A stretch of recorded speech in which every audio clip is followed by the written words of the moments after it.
Kakšno je danes vedenje mladih glede varne spolnosti, pa tudi glede uporabe ustrezne zaščite, ne le za preprečitev neželene nosečnosti, ampak tudi ali predvsem za preprečitev okužb in posledičnih obolenj, ki lahko kasneje v njihovem življenju pustijo velik, neizbrisen pečat?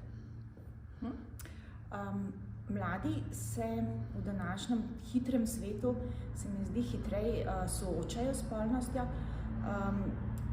Dostopnost preko spletnih informacij, pa tudi preko teh spletnih aplikacij za zmenke, jih v bistvu kar malo poriva v to, da se prej seznanijo s spolnostjo. Koliko so na to pripravljeni, se mi zdi pa odvisno, se pravi, ne samo od družbe, ampak predvsem od domačega okolja. Tam, kjer se doma lahko prosto pogovarjajo o spolnosti, te mladostniki so na spolnost tudi bolj pripravljeni, kjer se doma lahko pogovarjajo o neželjenih ali pa slabih straneh spolnosti, kot so neželjene nosečnosti, spolno prenosljive bolezni, zloraba v spolnosti, konec koncev. Take mlade znajo že doma starši pripraviti na neželjene učinke in se potem tudi lažje obrnejo po nasvete k strokovnjakom in se znajo izogniti tovrstnim neprijetnostim. Dekleta, ki prihajajo k meni v ambulanto, so večinoma o spolnosti že kar nekaj podučena. Spravi, to so dekleta, ki jim je uspelo tudi dobiti izbranega ginekologa. Danes vemo, da je do opredelitve pri izbranem ginekologu mali izziv priti. Se mi zdi, da imajo prednost tista dekleta, ki imajo še vedno doma tak odnos, da jim mama lahko pomaga pri iskanju ginekologa. In s takimi dekleti se potem tudi veliko lažje v ambulanti pogovarjaš, ker pridejo po prvo znanje. Se pravi, ne po osnovno, ampak prvo strokovno znanje. Največji izziv pa imajo dekleta, ki doma nimajo takega odnosa, ki so že imele spolne odnose, bil je nezaščiten spolni odnos ali pa zatajil kondom in so zanosila in morajo v dokaj hitrem času poiskati pomoč pri ginekologu, ker brez izbranega ginekologa praviloma ne prideš do napotnice za prekinitev nosečnosti. Doma se ne upajo povedati, v kakšni situaciji so. Taka dekleta pa so v hudi stiski lahko. Kako pogosto pa se pravzaprav zgodi, da dekleta pridejo k vam po nasvet, po pomoč? Morda prav zato, ker se o tem ne morejo pogovoriti doma? Težko rečem, kako pogosto je to v družbi. Moja ambulanta je sicer že glavarinsko polna, tako da ne sprejemam novih pacientk in so te pacientke, ki bi mi potrkale na vrata, dokaj redke. Če bi pa vprašali v ambulante, kjer opredeljujejo, bi pa znali povedati kolegi, da je tega kar dosta, da iščejo, bom rekla, pomoč, ko so že spolno aktivni, ko jih zagrabi tista prva panika, kaj pa, če sem noseča. Takih deklet se mi zdi pa ni tako malo. Kako pa pogosto pa se zgodi, po vaši oceni, po vaših izkušnjah, da dekle spregovori o spolni zlorabi? Vemo, da se je v družbi tovrstna razprava odprla, da so se ti tabuji začeli umikati, pa vendar je še veliko zadržkov. Mogoče spet nisem najbolj kompetentna oseba, da bi to govorila iz istega razloga kot prej, ker je moja ambulanta glavarinsko polna in ne sprejema novih pacientk, tako da mlada dekleta težko ta prvi kontakt pri meni najdejo. Največkrat pridejo do mene preko mam, kjer mame zaznajo neko situacijo, pa me prosijo, če lahko spregovorim z dekleti o zadevah, kar se tiče spolnosti, neprijetnosti pri spolnosti. Sem in tja se seveda zgodi. Jo tudi neprijetne zgodbe, ki jih slišiš, vidiš, da so se naenkrat zelo zaprle pred svetom, kar predvsem starši lahko opazijo. Jaz pa to opazim pri, naprimer, dekletih, ki pridejo zaradi nekih težav na pregled, pa je pregled praktično zaradi njihovega že ukoreninjenega straha nemogoč. Tam lahko posumiš, da se je nekaj dogajalo, traja pa čas, da se ti potem tako dekle tudi toliko zaupa, da ti kaj več pove. Kakšna pa je po vaši oceni pri nas trenutno ozaveščenost o učinkih cepljenja proti humanemu papilomavirusu? Vemo sicer, da je prostovoljno odločanje za cepljenje nekako pod navednicami omejeno na šestošolke in šestošolce, vendar se za to vrstno zaščito da poskrbeti tudi kasneje v življenju.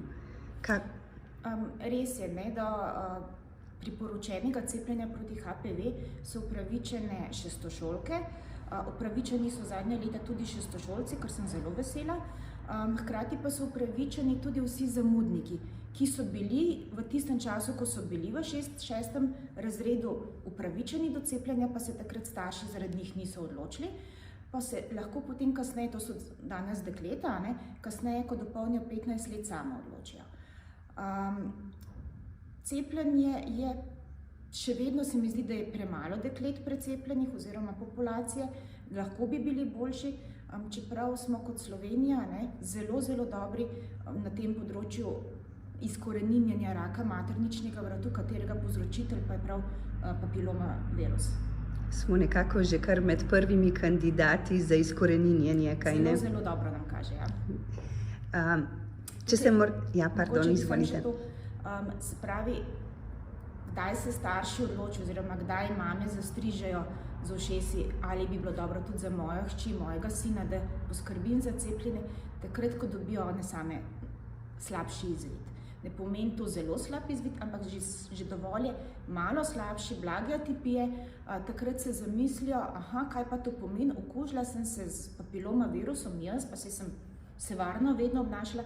Papilomavirus je najbolj razširjena spolno prenosljiva bolezen. Po prve pol leta spolnih odnosov sem prepričana, da se vsak že sooči z enim od teh tipov. Niso pa vsi tipi tako virulentni, da bi povzročali prav raka na materničnem vratu. Proti tem najbolj virulentnim pa obstaja cepivo. In zakaj ga ne bi izkoristili, če ga imamo na razpolago?